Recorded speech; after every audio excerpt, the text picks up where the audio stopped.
Hello everyone, today's topic is Cladophora and it belong to the class Chlorophyceae.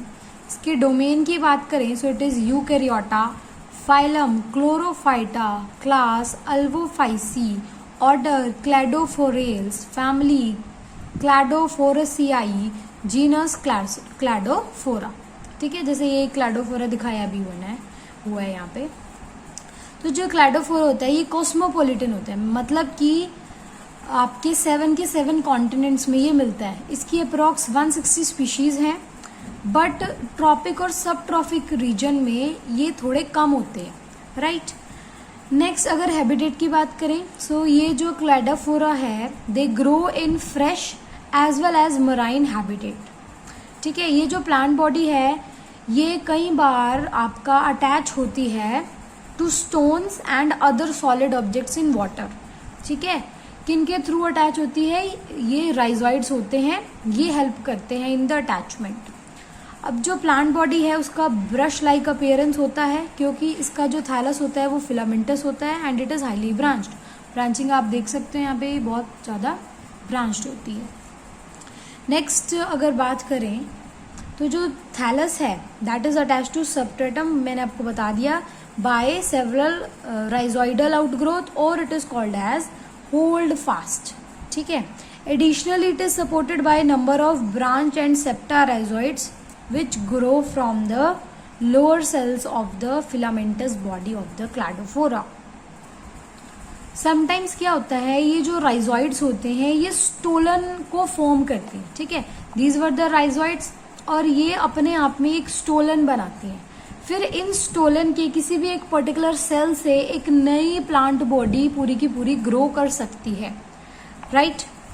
Now अब जो sales होते हैं क्लाडोफोरा के वो एलोंगेटेड होते हैं, सिलेंड्रिकल होते हैं एंड हर एक सेल जो होता है that is covered by thick stratified course wall. ठीक है, बट जहाँ पे ग्रोइंग रीजन होता है वहां पर ये जो वॉल होती है ये थिन होती है. ओके. अब जो सेल वॉल है उसको हम डिफ्रेंशिएट कर सकते हैं 3 लेयर्स में, इनर, मिडल और आउटर. आउटर वाली जो लेयर होती है उसको पेलिकल बोलते हैं and it is made up of proteins. Now coming on to reproduction. So reproduction 2 means से होता है, वेजिटेटिव और असेक्सुअल रिप्रोडक्शन.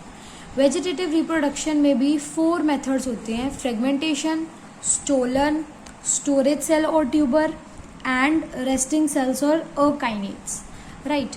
फ्रेगमेंटेशन तो बहुत इजी है.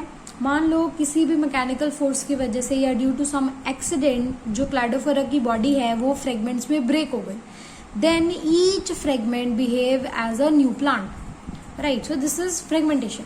स्टोलन मैंने आपको पीछे बताए थे, राइजोइड से जो आप हॉरिजॉन्टल कह सकते हो आप स्ट्रक्चर्स अराइज होते हैं, दे आर स्टोलन.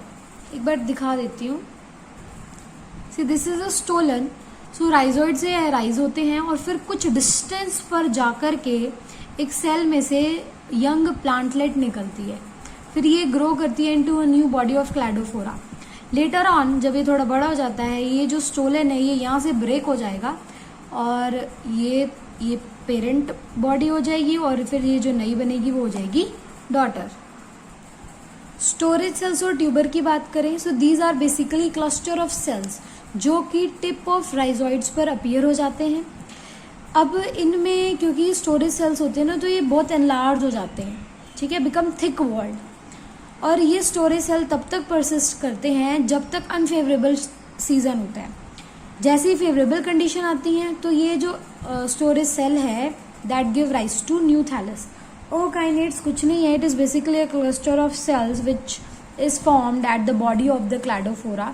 तो बेसिकली स्पेशलाइज सेल्स होते हैं and then each cell can give rise to a new plant body of a Cladophora. Now sexual reproduction ये जूस्पोर्स से होती है and zoospores they are produce inside a body which is called as zoosporangia. ये बनते कैसे हैं, एक cell जो होता है वो डिवाइड करता है, प्रोटोप्लास्ट उसका डिवाइड करता है, उसका न्यूक्लियस डिवाइड करता है. ठीक है, एंड देन उसमें फिर फ्लैजिला आ जाते हैं, या तो 2 फ्लैजिला अपीयर हो जाते हैं या 4 फ्लैजिला अपीयर हो जाते हैं.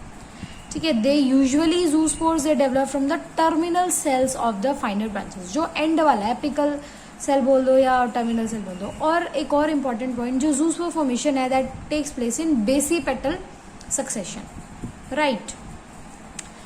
अब अगर स्ट्रक्चर ऑफ जूस्पोर की बात करें तो यहाँ पे आप देख सकते हो जूस्पोर मोस्टली पेयर शेप्ड होता है and quadriflagellate, means it is having 4 flagella, ठीक है।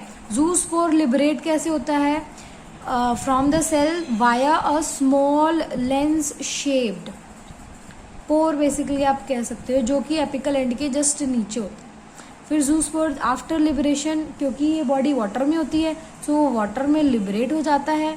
जो सीलिया होते हैं दे आर रिट्रैक्टेड, ठीक है। फिर जो ये आपका जूस्पोर है, ये वन सेल स्ट्रक्चर है, ये अपने अराउंड एक वॉल सिक्रीट करता है। फिर ये बाद में पियर शेप्ड से एलोंगेटेड हो जाता है, सिनोसिटिक हो जाता है, मीन्स डिवाइड हो जाता है इनटू, जैसे हाइफा डिवाइड हो जाता है ना without the division of the cytoplasm, ठीक है। फिर वहाँ पे एक क्रॉस वॉल डेवलप हो जाती है। फिर ये जूस्पोर क्या बनाता है, फिलामेंटस प्लांट बॉडी। तो ये आप डायग्राम दे सकते हो, फ्लो चार्ट।